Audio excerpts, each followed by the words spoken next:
Breaking news చూస్తున్నాం. విజయవాడ సమీపంలోని కంకిపాడులో దొంగలు బీభత్సవం సృష్టించినట్టుగా తెలిసింది. మసీద్ సెంటర్లోనూ ఇంట్లో కరి శ్రీదేవి అనే మహిళను దారుణంగా హత్య చేసి 70 కాసుల బంగారం 4 లక్షల రూపాయల నగదు ఎత్తుకుపోయారు. మరింత సమాచారాన్ని మా కరెస్పాండెంట్ రాజా రమేష్ అందిస్తారు. రమేష్, ఉదయాన్నే నిజంగా ఏం వింటున్నావు? ఈ దారుణానికి సంబంధించిన డీటెయిల్స్ ఏంటి? ఎవరు లక్ష్మి నేపథ్యం ఏంటి? ఎవరు దొంగలని భావిస్తున్నారు?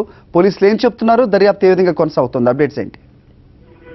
హరి, కృష్ణా జిల్లాలోని కంకిపాడుకు సంబంధించి మసీదు వీధిలో నివాసం ఉంటున్న కరి శ్రీదేవి అనే మహిళను రాత్రి సమయంలో ఒంటరిగా ఇంట్లో ఉండటంతో దొంగలు ఆమెను గొంతు కోసి ఇంట్లో ఉన్న దాదాపుగా 4 లక్షల రూపాయల నగదు 70 కాసుల బంగారంతో ఉడాయించారు. కరి శ్రీదేవి శ్రీనివాసరెడ్డి దంపతులు రాజమండ్రి నుంచి 10 ఏళ్ల కిందట ఈ ప్రాంతానికి రావడం జరిగింది. కరి శ్రీదేవి భర్త శ్రీనివాసరెడ్డి తన కుమారుడు సతీష్ రెడ్డితో కలిసి ఫైనాన్స్ వ్యాపారం చేస్తూ ఉంటాడు. ఈ సందర్భంగా ఫైనాన్స్ లావాదేవీలకు సంబంధించి అతను చుట్టుపక్కల ప్రాంతాలకు కూడా క్యాంపులకు కూడా వెళ్ళి వస్తూ ఉంటాడు.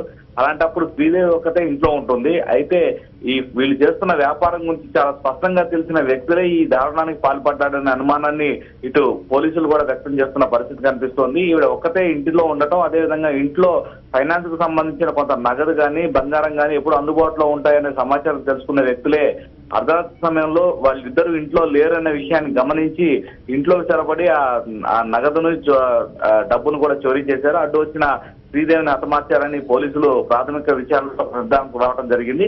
ఆ తర్వాత ఇంటి బయట తాళం వేసి వాళ్ళు అక్కడి నుంచి పరారవడం జరిగింది. అయితే క్యాంపుకు వెళ్లిన భర్తను కొడుకు ఇంటికి వచ్చి చూసిన తర్వాత ఇంటి బయట తాళం వేసి ఉండటం, ఇంటి లోపల ఒక టార్చ్ లైట్ వెలుగుతూ ఒక మూలగా పడి ఉండటాన్ని చూడటం గమనించి ఏదో జరిగి ఉంటుందనే అనుమానంతో తలుపులు పగలగొట్టి లోపలికి వెళ్లి చూసేసరికి శ్రీదేవి మృతదేహం కనిపించింది. రక్తపు మడుగులో పడి ఉన్న మృతదేహం చూసిన వెంటనే పోలీసులకు అందజేశారు సమాచారం.